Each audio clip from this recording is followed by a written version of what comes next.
Here are 23 lore facts that are all from the Ninja Kiwi blog where they answer questions about the monkeyverse. But onto the lore. You might be confused why monkeys don't go on the track, especially since it was literally made for them. Well, Ninja Kiwi said it best with this. I, for one, wouldn't want to be trampled by balloons. I think the monkeys share the same mentality, plus being off the track allows you to get better vantage points. Ninja Kiwi likes to think of hero skins as alternate dimension versions of these heroes. For example, they said Voidora is likely from a black hole interior or a non-atmosphere planet, so she's much more connected to space and the darkness beyond as opposed to normal Adora being connected to the sun. Boss Bloons have characteristics or traits about them. Bloonarius is territorial, Lich doesn't like sunlight, and Vortex gets the zoomies just like your cat or dog. But even these bosses have to step outside their comfort zone from time to time, as we've seen Lich on many sunny maps. Geraldo's bunnies have names, and it's very important that you get them right. In order, they're Hopsy, Flopsy, Button, and my personal favorite, Dave. We love Dave. When Gwen visits the forest, Oben makes sure to supervise her. I imagine it's because she's caused a few forest fires in her time. It's clear to see that the Goliath Doomship has 2 cockpits, so we'd assume that there are 2 pilots for this behemoth. Well, Ninja Kiwi says that there's a fair chance of it having many monkeys on board to run this thing. This could even be said about any of the big boats or even Brickle's ship. Heroes are like celebrities in the monkeyverse. They often get approached and asked for autographs, though some, like Pat Fusty, like giving them out more than others. This is a rare one, but Ninja Kiwi said that the trophy store items are canon. A lot of them are just costumes, but they exist in the monkeyverse with connections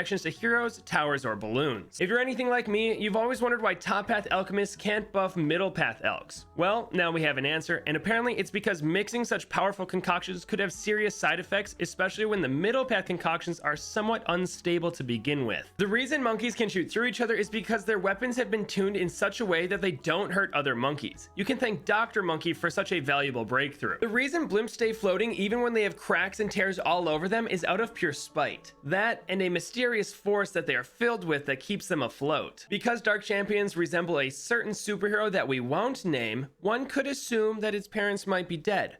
But apparently, the Dark Champion avoids all origin tropes whenever possible, and its parents are very much alive. The reason Bloons let you put cosmetics and costumes on them is because they are convinced that it'll help them sneak past the monkeys. What would happen if you hugged a balloon? Well, it's only been theorized by Dr. Monkey, but it could drag you through the nearest exit, which we have no idea what's on the other side. An alternate theory is that the buildup of static electricity could be terminal.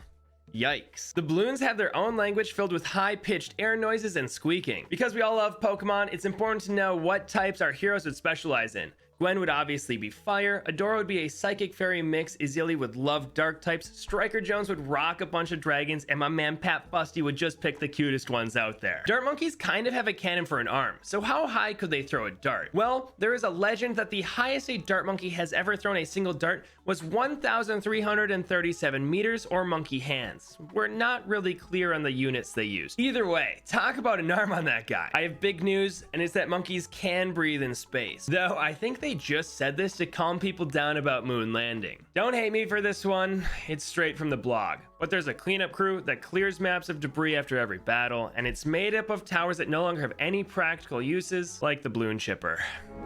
Many monkeys have graduated with a college degree, one of which is Dr. Monkey, who still guest lectures at the Monkeyversity frequently. Scientist Gwen designed the Infernal Ring. This is super cool to think about, and I wonder what other towers could have been invented by heroes. All great ships have a name, like Jack Sparrow's Black Pearl or Blackbeard's Queen Anne's Revenge, so I'm glad to inform you that the Pirate Lord's ship is called Simeon's Vengeance. Ninja Kiwi has encountered some hilarious glitches when testing BTD6, but some of the funniest they've seen are Bloons spawning with sentries attached to their heads that then shoot at each other, and another is a Glaive Lord with banana farms rotating around him instead of glaives. But those are 23 lore facts. If you want to see a mix between lore and in-game facts, click this video right here.